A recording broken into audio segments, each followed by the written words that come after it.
If you can hear a siren in the background, that's the police. I was just driving through, and there was one police sitting in the parking lot, and then another one turns out behind me, and I'm like, oh no, this is it, man. And then they turn in the parking lot, and they're linking up. But it made me wonder, you know, what would I do under the circumstances that I'm like pre-panic attack and I get pulled over? Can you not imagine how horrible that would be? One of my kind of rules is if I'm feeling really anxious, I say don't leave the house in your car if getting pulled over mid-panic attack would cause you to get like tased or something. I feel like that's something that would happen to me, is they would try and stop me and I'd be like, listen, I gotta go. I'm having a panic attack. I really can't stay in here. And I would just not stop. I would keep driving. That's the problem about, well, here comes another group of, oh man, there's a police officer coming. Play it cool. I'm doing oh, he's turning on in a lot. All right, this might be interesting. All right, hold up. So I just about got arrested. They pulled up and they said, are you that guy making videos on being broke and anxious on YouTube? And I was like, yeah, that's me. And they're like, you're under arrest for being too handsome. I gave him some useful information. When I was starting filming, there was this guy walking through really slow, and I was like, this guy couldn't walk any slower. I'm trying to get the shot set up, and then he kept walking. And they came in and asked me if I'd seen the guy, and I said, yeah, he went that way. So thankfully they weren't coming for me,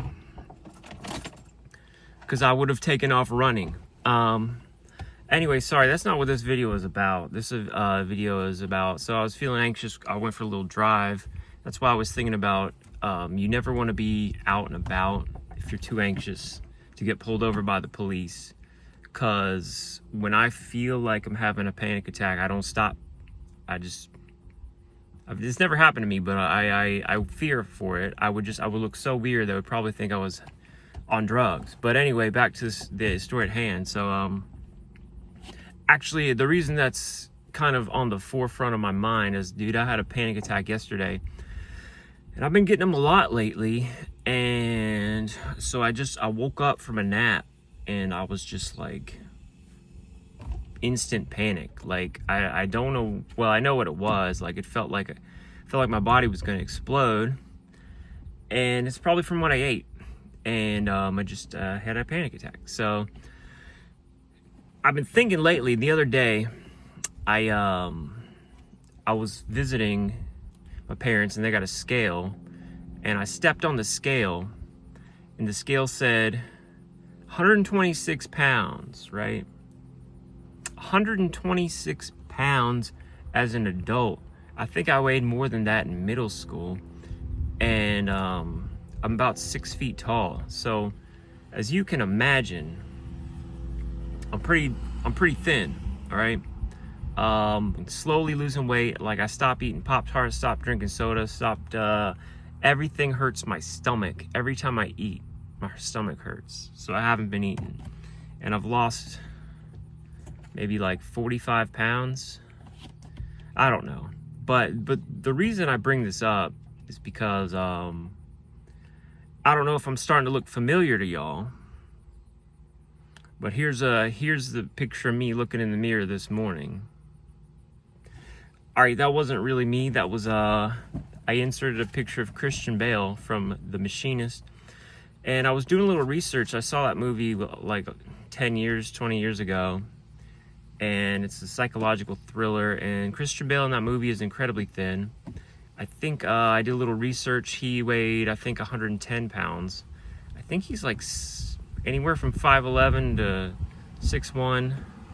If you're 5'11, you say you're 6'1 on dating profile. So we'll call him 6'1. We'll say 6 foot we'll say he's my height.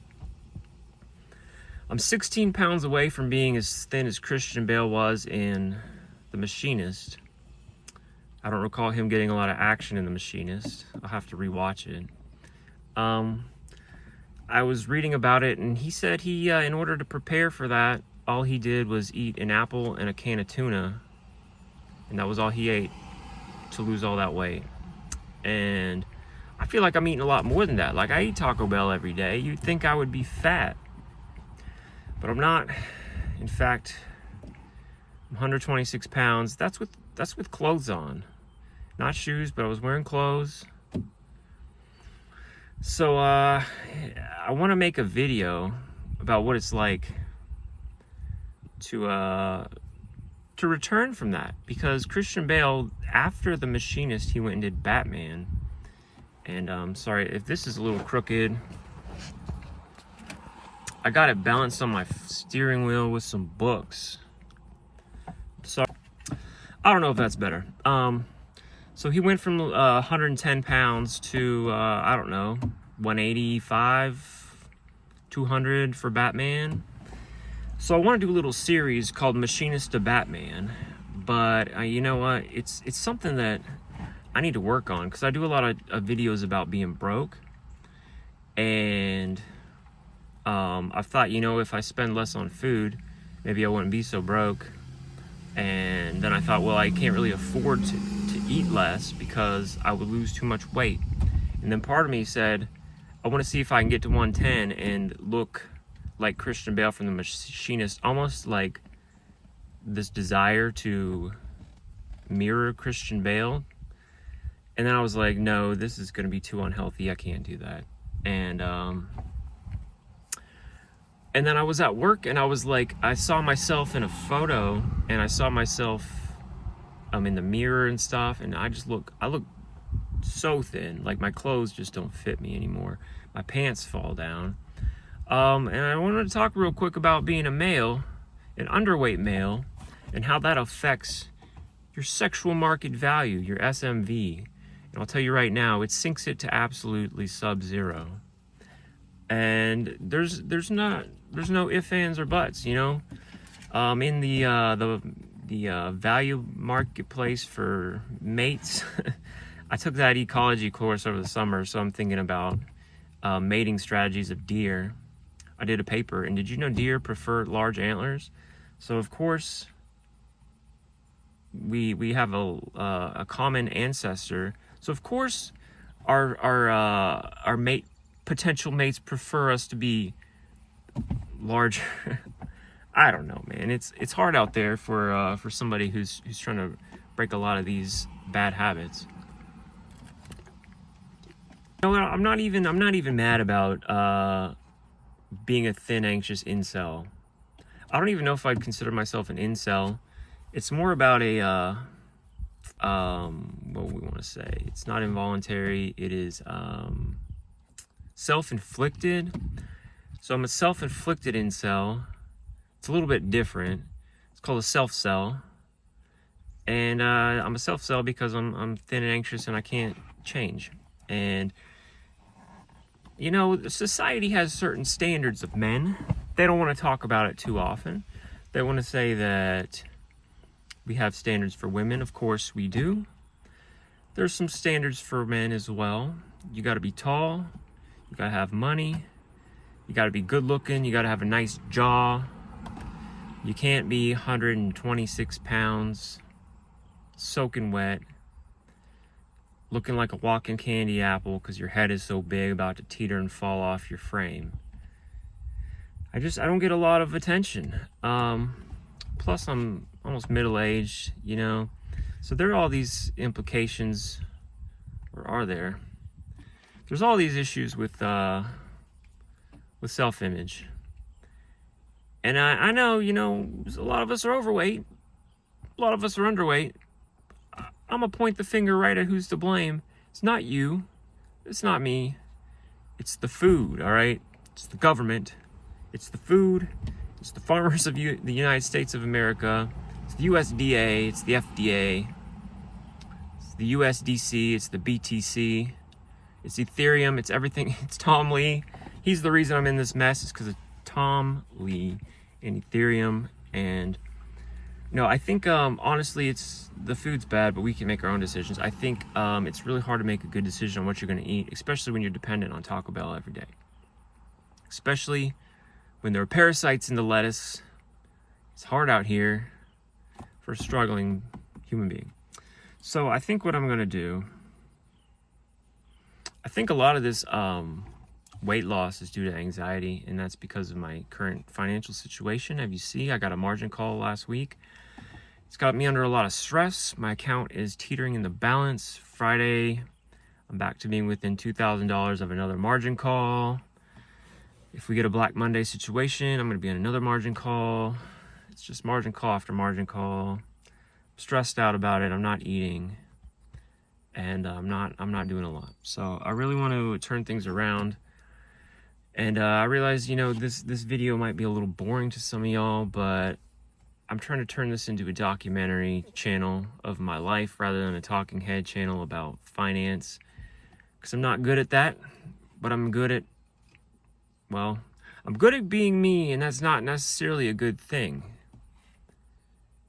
But I think even if you're good at being yourself and that's not a good thing, you can make it a good thing. All right. So moral of the story is, man, we're at 12 minutes and I haven't said anything. If you've got issues with your body, we can turn it around. I'm going to do that. I'm going to try and start working out again. I have chronic pain. It's always something. It's always something. I'm sitting out here in a parking lot of a church.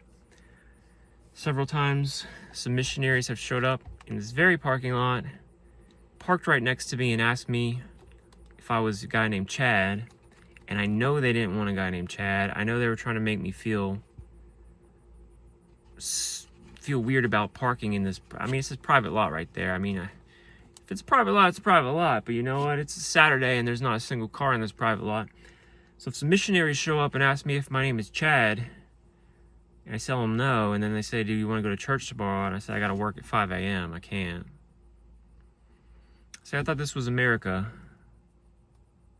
Thought this was America. Anyway, feel a little bit better after venting. I'm gonna drive home.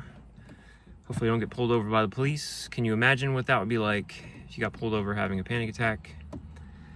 Hope you're having a good day, and I hope to put out a real video soon. I've just been struggling with energy. And it all comes back to what you eat and when you go to bed. So fix that and you'll fix your life. Good night and good luck, everyone.